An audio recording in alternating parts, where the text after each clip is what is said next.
All right, I'm here with, well, first of all, this is Brent Leary, and with me right now is Samir Patel. Samir is the brand spanking new CEO of Kahuna. So we're gonna talk about exactly what that is, and we're gonna get into this discussion about what I call relationship intelligence automation. Mm-hmm. But before we do that, give me a little bit of your personal background. All right, you're not going to say Big Kahuna, which I'm really, really stoked about, because about 55 people have said it, and every one of them thought they were the first ones to actually say it. So background, I have been in enterprise software for about 15 years. And prior to Kahuna, I was at SAP for 4 years. I was there, I joined SAP to help build out their presence in collaboration software. And that product grew to many millions of users, and I left behind a fantastic team at SAP, and moved on to another fantastic team at Kahuna, looking to bring an entirely new face to what marketing should mean to the modern marketeer. So talk about mobile marketing, the modern style. How does it differ from just 2 years ago? Right. So I think what you want to do is start really with the consumer, right? Our customer's consumer, because that's what matters the most. You know, if you look at, and what's great about being in this business is everybody I talk to, including myself, we're all consumers. We're all users of the product. We've all gotten fantastic offers, and we've all gotten really, really bad offers, right? I think if you look back 5 years, and you go back 5 years and you start to look at the availability of real-time interaction and engagement that all of us expect from the systems that we engage with or people that we engage with, you're in a place where there's a wildly different expectation of how fast systems should be able to ingest data, make sense of it, and actually allow for conversations to happen in real time. That same consumer is expecting that brands that want to engage with them also come with the same level of sophistication when they want to engage with them and respect the pace at which they want to adopt new technologies. Now, what the conversation around email, around mobile, is interesting because it usually leads you to think about how you want to engage with brands on a mobile phone. In that how do you receive offers, how do you receive notifications and push messages? The more important, more interesting part that's missed out is what the mobile phone tells you about the consumer without them actually doing anything. That's the power of mobile. That's 10x compared to just the convenience of a brand reaching you on the mobile phone. Where you go, the opt-in, your availability and your ability to opt-in and your inclination to opt-in on a mobile phone for what you get back in return, in the sense location awareness, for example, has allowed us to completely rethink how we might engage with brands, right? Different conversation from where you engage with them. This is about richer data sets that come from new delivery mechanisms. Today it's email, tomorrow it's bots, it's SMS, it's IoT, it's beacons, on and on and on. It's the ingesting of new signals. That's what makes this wildly exciting. And the central role that mobile plays in all of that, because wherever we are, we have our devices. Right. So how do you tackle the problem or the challenge of being able to deliver to your customers that opportunity to interact at the right time? Right.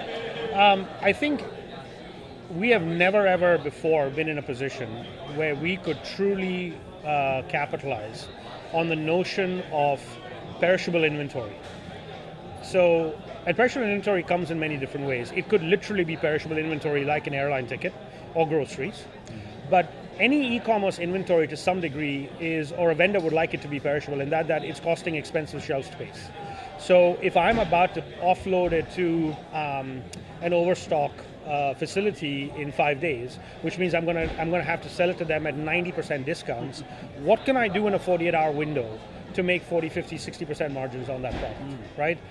Let's start there. There is no facility, in my opinion, that has existed in the last 10 years, 7 years, 6 years, 5 years, until the time that we live in now, where real-time data technologies, if they're part of your plumbing infrastructure, can begin to ingest at scale, right? So at Kahuna, we can ingest events within 5 seconds, which means the speed at which we can optimize, we can update your profile, we can optimize what we want to send out and push out, is now moved from get a report, segment the report, what happened, right? And the way I like to talk to our team about it, like the example or the analogy I play in my own life is, because of the kinds of things we do at Kahuna, because of the real-time data infrastructure that sits underneath what we do, when you apply things like machine learning to real-time data, my personal use case that I'm actually pretty possessive about can come to life, right? And you and I talked about this earlier, right? And I guess I'll share something with people as to, yes, I do have a crazy schedule. I leave my house, at 4:45 every morning, at 4:55 every morning to get to Starbucks by 5:01, 6-minute walk from my house. What is it if I turn right from my house, I get to Starbucks in 6 minutes. If I go left, 15 minutes, I can get a pizza. What is it that Starbucks can do to make me raise my bill from $1.90, which is all I pay, to a $4 drink, right? I don't think they could do anything, but there's a shot there, right? Between what the phone knows and what the Starbucks app knows, there's 6 minutes to really put something in front of me that could change my mind about what I buy and increase my ticket price. What could Pete's do to make sure that I don't turn right and I turn left?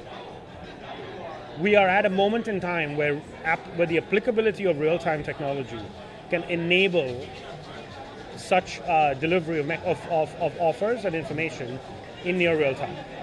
That's spectacular. How important is near real time because of the attention, the lack of attention? You only have like a split second to connect, to interact, and then hopefully have a chain of interactions that get to the point where they actually become a customer. That's right. But it's that split second that counts. I think it's the split second, but I actually think it's a little easier than that, to be honest, right? Okay. I think, like the example I gave you, there's a 5-minute window, there's a 6-minute window, right? And you've known me for a long time. I'm not a speeds and feeds guy, and that faster is not always better, right?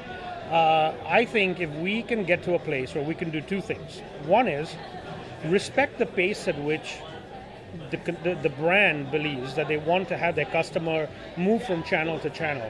There are certain brands that may say that, I have, say, 50% of my customers who truly want email 80% of the time and only on mobile 20%, or 10% mobile, 10% SMS, what have you. We as an industry have to begin to respect that pace at which the consumer wants to move and traverse that journey, right?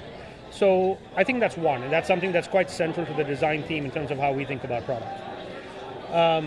The second is, you have to understand what those windows are for you.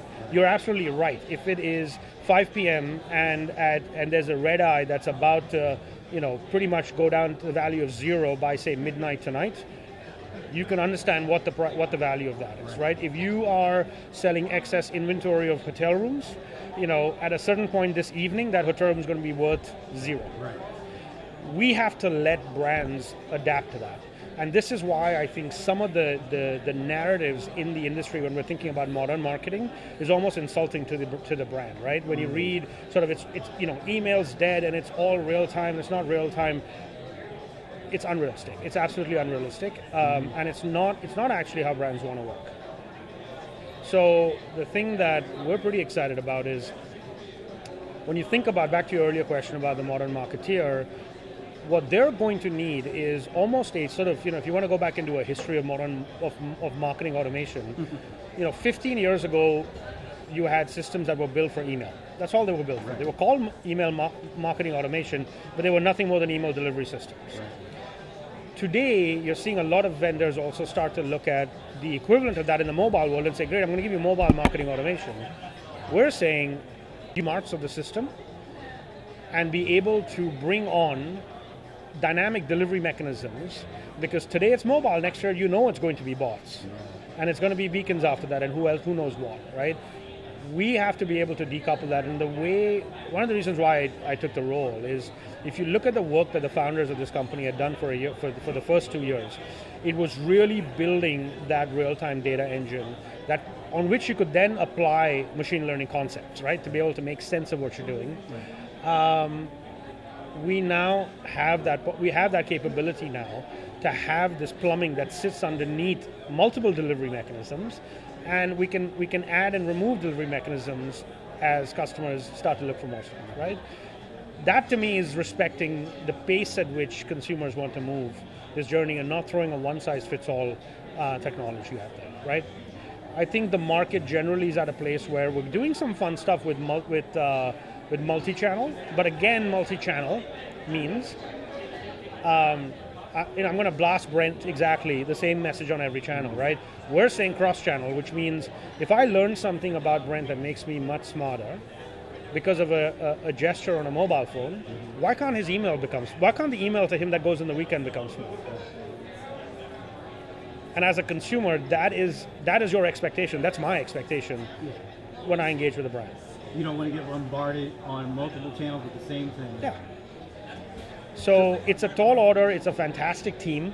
A lot of heart in what they do, right? Really experienced customer success teams as well that can handhold customers through this change. And yeah, I'm a lucky guy. Good team. Not only lead the customer through the change, because a lot of the customers aren't thinking like this yet. They're not, but someone made a really astute comment to me over lunch today and said that, we've been talking and hoping for cross-channel for a really long time. And it's true, because when I go and talk to customers, none of them are shocked with the notion of cross-channel. They just don't believe it's here because they've been kind of, told a story for many years. Yeah. And we've got some of the leading brands out there that are using the product. We've got GoPro using it, we've got Patel using it, and a bunch of customers using it where they understand that mobile has to be an equal citizen to email, right? So that you can allow customers to adjust. And when chatbots become big, that also has to be an equal citizen. Right. But you can't jam any of these individual delivery mechanisms down a consumer's throat. That's unacceptable. And you can't use the different channels and try to deliver the same old thing over and over and over. Yeah, I think, the customer is saying, I've turned on all sorts of opt-in facilities on my phone. I'm leaving breadcrumbs everywhere I go. Mm-hmm. Joke's on you if you can't adapt to that. Right. And serve me in a more palatable way, right? Mm-hmm. Honestly, I feel like that as a consumer, right? So